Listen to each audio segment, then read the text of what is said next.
Ashwa kugara mjere kunokanganisa njere. Scotland ndiyo inotodya Barcelona oti tanzi ichengete huku. Hanzi nauyu saka ritsi tomusiya akadaro here. Naimi kana makanditarisa a whole me, a whole CEO who has got a spy in Borode, who's got houses and stands. Muda kuti ndipindure munhu akafoira ndiri mujeri.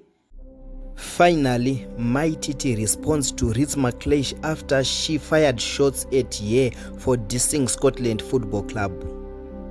Ladies and gentlemen, kusangana kwatikuita zvakare pachannel ino, channel yeZim Witness TV yandinodzoka nema-updates akasiyana-siyana, uye ndinoti kana kari kekutanga kusvika pano ndinokumbira kuti ungobaya button rekusubscribe then turn on the notification bell kuitira kuti usarasikirwe nenyaya dzandinouya nadzo pano nguva nenguva. So ladies and gentlemen, I urge you kuti muone this video kusvika parinoperera.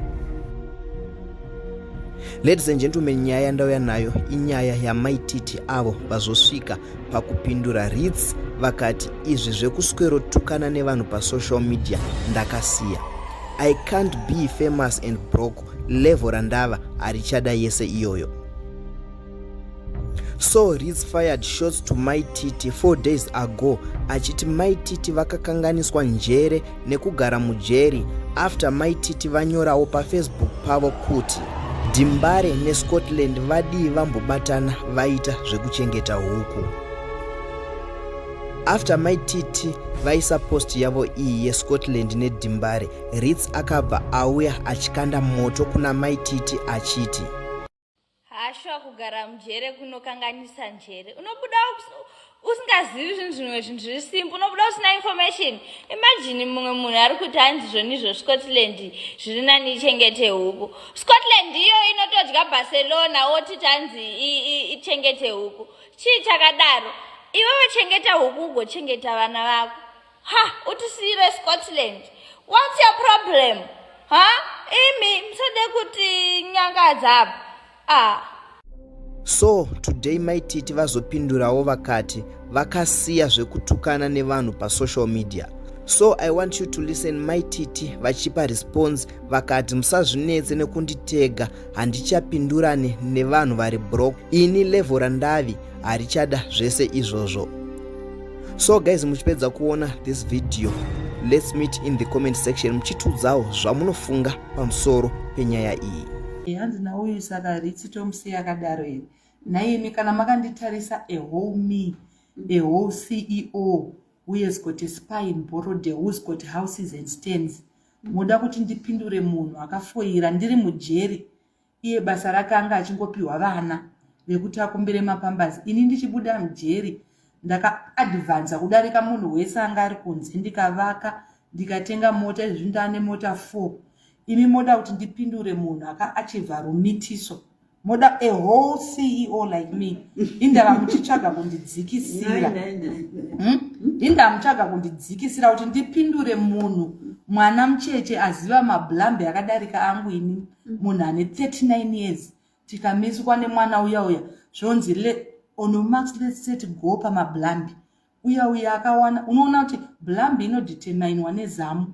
Tarisa rangu zamu parira rinodetermine kuti ndakaita ma-X6. Tarisa rake zamu rinodetermine kuti makopolo chairo. But Obva mandifana, obva watanzi uyai mupindure. Mwana ari kukudwa nevarume, level racho me mandidzikisa kudai so. Mwana mucheche amitiswa, mucheche kauya mwana wangu uya amitiswa kangani.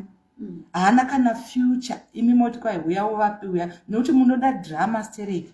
A whole CEO anonzi morning memo kuti ndiuye pano kuzorafura ka-failed child.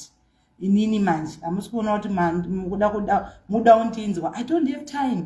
Mwana uya wandotonzwira tisidai Mwari vamuitira nyasha, because mwana mudiki chihure chinodaiswa naMyTiti vane 39 kwete kuita hwaga uri 20 something hachisiri hure rahwaga. Azvipindirane guys. Saka nyaya ngatiisiya haina kukosha. I don't want my energy to be drained. Energy racho takapfuura tidizvo zvozvo. Azvishamise chii chingandirwadze pakutukwa ne a failed child, a futureless street kid. hapana chingambondirwadze paya. I have achieved so much kuti ndiwanike ndichirwa nevana vakashaya rayiro. Hazvi make sense. I wish her well. I wish she could find a way of making her life better than looking for men, looking for attention. Kubva kunana sport vasingambofi vakamupa side chair kuti uya ugare pano. You know, mwana ari kuzama kuti ndikaedza kutuka vanchitaura zvemene mene dzinokwanisa kundifarira, but life doesn't happen that way. Mene hadziactretwe netumahure twechinherera. Mene dzinodo munongoona kuya kuti kunogara vanhu vane imwe class iri, you know, eno ndoona kuti kuti achikwana ikokoko hazvisiri zvake. Mwana ari kuzama, you know, saka we don't need that. I can't pay attention to that, guys. I'm sorry. Kana funga kuti ndichabakiza live kutaura zvakadai so I'm too expensive for that shit. That is debt. Imondo iyaya. Mondo unoziva zvoda kuti kana wasakadzwa. Saka mwana ada kutobatsirwa, waona, anenge achitofunga kuti ari kupisa, iye achito hapana kupisa kunodarika kungomitiswa uchingomberereka usina kana anything to show for yourself. Vamwe vana vezera rake, vamwe vana vedu chaiva vakaita mistakes. Look at where they are. They are learning at expensive schools. I'm paying 10,000. Mwana wangu ya Felicia, she did musikanzwa ndikamudzosera mugwara. Uya ari kushaya anomudzosera mugwara because hakuna anokwanisa kufanda for her life. Mawaga anonetsa kuja fund for. Animazvona. Mwana wangu ari ku-elite, she's doing well. Very soon she's going to be working ku cruise ship and all that. Mwana akashaya rayiro chaiyo anogona kutorasika. Ende kutsvaga mbiri usina mari, you can't be broke and famous. We passed that stage, you know. Saka kari kuvavarira musiyei ambofunga kuti ari kupisa.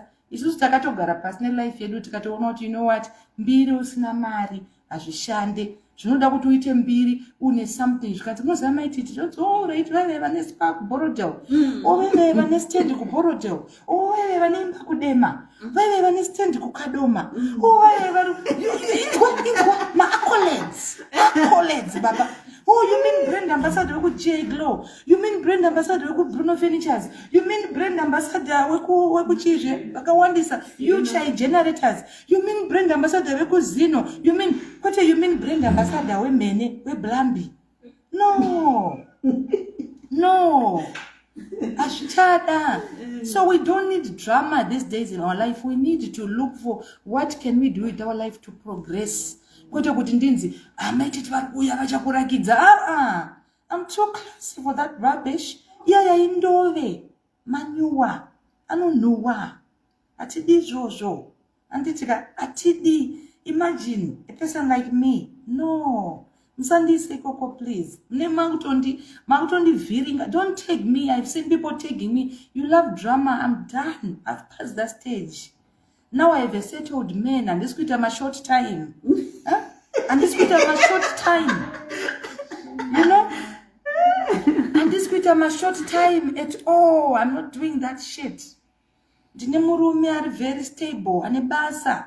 And this could have a back zero. So please, imimi itaikombeana ikoko. Inini level rangu rato darika ipa. Want guys.